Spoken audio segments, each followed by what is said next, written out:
Hey, I'm Sean, this is Nathan, and we are Barely Tactical. It has been a crazy first year, but we've made it, and we thought we'd return to the beginning and review the first rifle that we'd ever put on this channel, which is our 9.3x57 Mauser, which we affectionately call Old Man Spud. In case you guys have forgotten who Old Man Spud is, here is Nathan in the field to give you a little reminder. Old Man Spud is a standard Model 96 Mauser action, which means we have the loved or hated cock-on-close bolt-action design. You may have noticed, if you're a one for details, we've actually upgraded the safety since our original build video. Now it's a semi-modern flap-style safety. Wowzers, welcome to the 70s. We have our peekaboo-style ring sights, which some people in the comments were not a fan of, but hey, we built it. You didn't. So if Papa Bear's coming at you and you don't want to look directly into the iris of the animal with your 9-power zoom, you hop on down to the iron sights, send some good night medicine, and you get to go home to your family. We added a period correct sling, which is leather and some sort of backpack strap, which looks very high-tech. Definitely space age, probably floats. You got our plastic butt pad for all the comfort one could think of, and the stock's made of wood, so all the fancy features you could hope for. Military style trigger, retained floor plate, mag changes are fast. Alright, so our first category is value. This rifle came in at under $300, so we're giving it a 4 out of 5 for value, because I mean, it's a really fun rifle, and for under $300, like, if you're in the firearms game, you know, that's a pretty decent price point. Like, center fire holds more than one bullet, under 300 bucks. It's a thin bracket of competition. Yeah, and Mausers are just awesome. So the next one is reliability, which we gave a 5 out of 5. I mean, it's a bolt action center fire rifle. Like, it's not really, there's no reason not to give it a perfect score. It's worked every time we pulled the trigger. If anything, it might come down to the ammo not working, but this gun, it's reliable. So we're giving it a full 5 out of 5. Yeah, that Mauser claw feed style action, if you get racked the bolt, it's going to grab the round. It'll go off every time. So up next, we have ammo, and this is a curious one. You've probably never heard of 9.3x57 unless you prowl the depths of YouTube and have no life. Wouldn't know who did that. There is nothing available commercially for this unless you go on Gunpost or, you know, Town Post and someone's selling a loose handful they found in the back of Grandpa's closet. It's all patinaed, nice bluey green, and it's probably unfireable. They haven't made this ammo since, I think it's the 50s and 60s, at least in North America, unless maybe you can import some Norma stuff if you are a gazillionaire and you can import ammo and have a business license. So basically you're not going to find it at Canadian Tire. No, this is the not Canadian Tire of ammo. So the cost is curious. We gave it a 2.5 out of 5. And that's just based on what the cost of the components are. The bullets are not too bad. It's a 36 caliber bullet, so they're up there just based on the weight and size of them. Powder, BLC2 is what I happen to use. There are other ball powders and string powders that work just fine. And it takes standard primer. So we give it kind of a middle of the road cost for ammo, given you're making it yourself. Now, on the whole making it yourself front, for reloadability, we only gave it 1 point, and you're like, but Nathan, you have to reload for this. Yes, you can reload for it, but will you? It took me a couple years, and that's not like haha couple years, like actually checking the internet for a couple years to find dies. And it was just by fluke that Tradex had a few slide in, and I bought one of like 12 they had in stock. You're not finding these. Yeah, if this video inspires you, like, oh, I should get a 9.3. You know, like, if you live locally and want to pay me to load you ammo, but maybe we're not advertising the manufacturing of ammo, so actually no, don't reach out. Which reiterates that for availability, this gets a 0 out of, I think, 5, isn't it? Yeah, it's the most zero-y 0. It's not even like, oh, well, if you look on Gunpost, you can find some. Yeah, like, we might, the thing is, we might give negative scores for availability in the future if it's something that, like, even in terms of reloading is terrible to get. Something like, oh, I can't even get dice for. We probably won't review those firearms, so you'll probably never see it. But yeah, this is probably as bad as it gets for availability. So, but the fun things about this is we have shootability, and starting with accuracy, we recently took this out, and it surprised me. It was actually pretty bang on. A few small adjustments with the scope, but once those were dialed in, I mean, we were taking a basically 9.3 mashed potato and hitting at 200 yards. Which offhand, with a gun we haven't shot in a year, the scope's been bang around. Yeah. Hardly perfect testing scenario. That was 200 yards. Yeah, so we thought we'd give it a 4 out of 5 for accuracy. It's probably not the most, like, well streamlined kind of like nail driver, but it's there. It's good. What about recoil? So recoil, we gave a 2.75 out of 5, and you're like, oh, how does that work? 5 out of 5 being no recoil, 0 out of 5 being the insta-death, Control-Alt-Delete your shoulder. Here's a subscription to a chiropractor. Bad news bears. You tried to fire a boy's anti-tank rifle, not prone, with a bipod and all that, yeah. Akimbo. So, it's on par with your more stout 30-06 loads. This is a light gun, but it's not punishingly light. It comes in at 7 pounds and change with the scope. That kind of, overall, not bad. Good, it's okay. Speaking of okay, next is manual of arms. Now, manual of arms, it's a bolt action. It's a bolt action Mauser, so we gave it a 4 out of 5 because basically all the best kind of features of a Mauser bolt action or any kind of hunting bolt action rifle is there. It's not reinventing the wheel, but it does what it does, and so I think 4 out of 5 is a pretty fair. Yeah. All the features are where you want them to be. It doesn't have some of the more modern touches like a drop-out magazine, a button safety. It's okay. Yeah. But speaking of, again, okay, it's maneuverability. As Nathan said, it is a quite light rifle, maybe to its detriment with the recoil, but in terms of maneuverability, we're giving it a 4 out of 5 because, as you'll probably see from the overlay video, I was able to just kind of swing it around pretty frequently, pretty easy. It's got a nice sling. So, again, very, I don't want to say generic, but it's a hunting rifle, and it's not like a million pounds. So, I think a 4 out of 5 is pretty good. Yeah, you can bring it through the bush if you wanted to. It's not silly long. It's not particularly heavy. It just kind of does enough to be good enough. Yeah.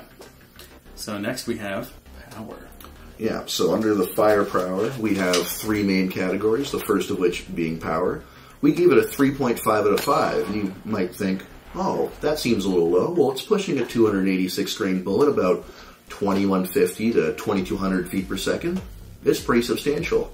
However, there will be significantly more powerful cartridges down the line, so if we give this a 5 now, what the heck's the won't say it out loud cartridge going to be at a 5? A 17? We can't corner ourselves by giving this too high of a power factor. Yeah. It has to be relative. This score comes with a few behind the scenes caveats too. We're like, oh, 3.5. Like, don't worry, it'll make sense later.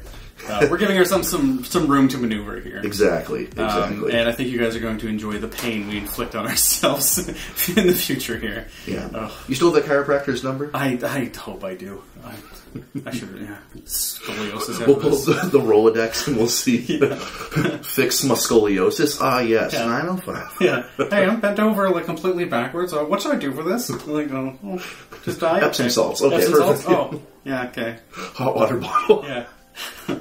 Do you have baby Motrin? Next we have capacity. Much again in kind of the same area as manual arms, maneuverability, and all that. It's getting a 3 out of 5 because it's a bolt action rifle that holds 5 rounds. I mean, I feel like any off the shelf bolt action rifle, you almost kind of assume it can hold 5 rounds, unless it's some kind of elephant cartridge or some kind of weird restrictive, I don't know. Yeah. I'm trying to think of things that actually don't. For a hunting rifle, like 5's average. That's kind of like the base. It's not a single shot. It's not a lever gun with a tube that goes to the end of the barrel. It's a bolt gun. Yep, and speaking of bolt gun, rate of fire. It's a bolt action rifle. So you're probably wondering, how fast can you shoot this thing? The question should be, how fast do you need to shoot this thing? that's dead. How fast? I mean, you're not going to do any mad minutes with this, and I really hope you don't, because this does kind of kick a bit. And you don't do the whole like shooting with your ring finger and expecting like, oh, tally ho, Jerry. Like, no, it's going to hurt. So we gave it a 3 out of 5. Yeah, it works as fast as you want it to within reason. It's the less popular Model 96, so there is spring resistance on the way in, and it kind of assists on the way out versus a cock on open, which most people are accustomed to. It's average. It's a bolt gun. I will actually put the caveat that I know you're probably sick of me saying this, is that I do prefer the 98 cock on open as opposed to cock on close. It's just something I'm just used to, I guess, at this point. But you know what? For Old Man Spud, I'll let that pass. I'll let that slide, because I love Old Man Spud and I don't want to hurt his feelings. The old patatskanen, as the Swedish refer to it, because which I don't know what that translates to. I don't know. I don't speak Swedish. We'll spell it and put it across the screen, but if one of you could translate that for us. Yeah, patatskanen, I believe. Yeah, patatskanen. It's a mystery. Yeah. Speaking of mysteries, I keep on doing this. We have our X Factors. There is none. There's a few cool features, and we kind of had a discussion about this where you can actually, if you want to go through the sites, because I know you like that part. Yeah. So, as mentioned in the comments, people get super enraged, I would dare say, over the peekaboo style sights. So, you have your scope, you can drop down, you can use both. To paraphrase one kind commenter, oh, get that 1980s garbage off of there, that makes no sense, it's so stupid, go kill yourselves. Lots of kind words were shared. We think it's neat, it's a novelty, no one's rushing to the Ukraine with this. This is a oddity from 1942 we're playing with. Yeah. Honestly, the thing, I don't see the issue with it either. I mean, if you're, like we've talked about, like looking at a bear, and it starts running at you, and you're like, oh, I gotta get it on scope. Or you just drop down and look through your irons. That's kind of, and I mean, the Germans did this with their sniper rifles in World War II as well. Like, it's not like a new thing, and I don't think it detracts from it at all. No. So, whoever may have said that, I disagree, but, yeah. Heck, backup irons are in vogue now with all the modern combat rifles, so really, this is ahead of its time. Yeah, so keep up. Keep up the 1942 Swedish engineer. Yeah. So, with all that being said, that brings us to a final score of 68%, which is 43.87 out of 64.5. Wow, math, I'm glad I didn't do the that. The equations make it make sense. Yeah, we just put the buttons in. Rain Man does it. Obviously, we scored this as a hunting rifle, so it had different categories are weighted differently. This isn't a plinker? Yeah, you don't want to plink with 9.3. You can't buy 1,000 rounds of this and go to shoot trash. Go nuts. You know what? If people are going to be in the comments asking like, can you make me 300? It's like, oh, okay, yeah, sure. I shoot 400 of those in one weekend. What do you mean it's not a plinker? Well, we don't have I don't even know 400 pieces of brass for this thing total. Yeah. I think I might have 150. I know. We were out in the field shooting them. Each shot, I'm like, are you sure? You're like, I'll fire 3 rounds. I'm like, really? It's only $3 a round. I can fire 3? But yeah. So, this has been our 1-year anniversary, because it should be coming out May 18th, I'm hoping. Yeah. This channel has already gone further than I thought it was going to in the first year, at least, so thank you. More than 7 people watched us. More than you know what? More than 7. More than my mom watched this, and I'm happy, even though you're still watching, Mom, I'm happy, very, very grateful for that. But, a couple of her friends did too, I guess. But, so, I don't know if you want to go through... we actually went above and beyond our expectations. As of this moment, this very moment, we have 747 subscribers. That's like enough to put in like a couple buses. Almost like... It's more than 5. More than 5. So yeah. But, yeah. And 33,866 channel views. That's a lot of people that misclicked a Grand Thumb video and ended up on Barely Tactical. This isn't Brandon Herrera. Who are these guys? They have way less hair. He has beautiful hair. But yeah. Man, Grand Thumb's budget tanked. Oh, Jesus. Did Iraq Veteran 88 go bankrupt? And this is the leftovers? Who are these poverty pirates? Are these Barbary pirates? With that being said, though, thank you so much for all your support. We are kind of hoping to have this almost like a time capsule, so we'll see where we are next year. Hopefully, instead of 747, we'll be at 748 next year. That's the goal. In 12 months, that's pretty extensive growth. I don't know if we want to set that high of a bar. We'll disappoint ourselves. I set myself up for disappointment a lot. But with that being said, we have a lot of things planned for this summer, so we hope you're ready. And yeah, I guess keep your sights fixed on Barely Tactical, and we'll catch you next time.